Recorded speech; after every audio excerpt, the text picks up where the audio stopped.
வாழ்க்கையில பணம் சம்பாதிச்சு சேர்த்து வைக்கிறது இல்ல வாழ்க்கை. சம்பாதிச்சு செலவு பண்றதுதான் வாழ்க்கை. சிலர் சம்பாதிச்சு சேர்த்து வச்சு தானும் அனுபவிக்க மாட்டாங்க, தன் குடும்பத்தினரும் அனுபவிக்க விடாம கடைசியில மரணப்பட்டு போயிடுவார். 2 தம்பதியினர், அதுல ஒரு தம்பதியினர்களுக்கு 2 ஆண் பிள்ளைகள், இன்னொரு தம்பதியர்களுக்கு 2 பெண் பிள்ளைகள். இந்த 2 ஆண் பிள்ளைகளை உள்ள நண்பர் என்ன சொல்றாருன்னா,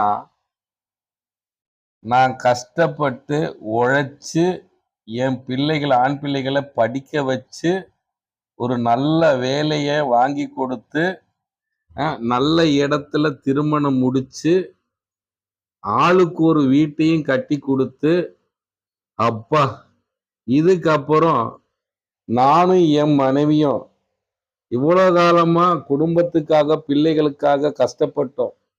இனி எங்கேயாவது ஒரு டூரு போயிட்டு வரலான்னு போயிட்டு வந்தா என் மகன்கிட்ட சொன்ன வார்த்தைகள், என் மகன் என்கிட்ட சொன்னாப்புல, என்ன என் மருமக சொன்ன வார்த்தைகள்லாம், இந்த வயசான காலத்துல உங்க அப்பாவுக்கு டூரா, உங்க அப்பா அம்மாவுக்கு டூரு கேக்குதோ, இந்த வயசு நம்ம தான் டூரு போனோம், நீங்களே இருக்கிறீங்களே, அவங்களுக்கு ஏதாவது ஒண்ணு ஆகி போச்சுன்னா என்னால எல்லாம் கவனிக்க முடியாது, நீங்க தான் கவனிக்கணும்னு இந்த மகன் கிட்ட சொல்லி இந்த தாய் தகப்பன்கிட்ட சொல்றாப்புலையா. அதே மாதிரி இந்த பெண் பிள்ளைகளை பெற்ற தகப்பன் என்ன சொன்னாருன்னா, நான் பெண் பிள்ளைகளை ரொம்ப பாதுகாப்பா வளர்த்து நல்லா படிக்க வச்சு அவங்களுக்கு நல்ல இடத்துல நிறைய நகை போட்டு திருமணம் முடிச்சு கொடுத்துட்டேன்.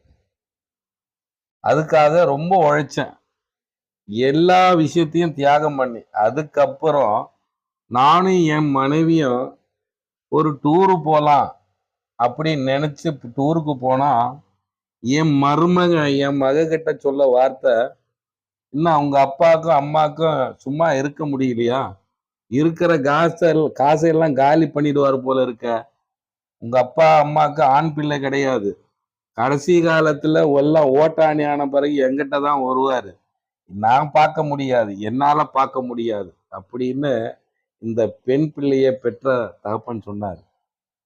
அதனால நீங்க பிள்ளைகளுக்காக நீங்க உழைங்க, சம்பாதிங்க, சேர்த்து வைங்க, வேணான்னு சொல்லல.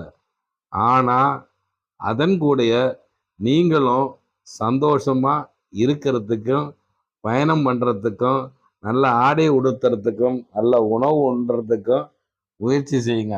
எல்லாத்தையும் தியாகம் பண்ணிட்டீங்கன்னா கடைசி காலத்துல மற்றவங்க நம்மளை இப்படிதான் பேசுவாங்க. இதுதான்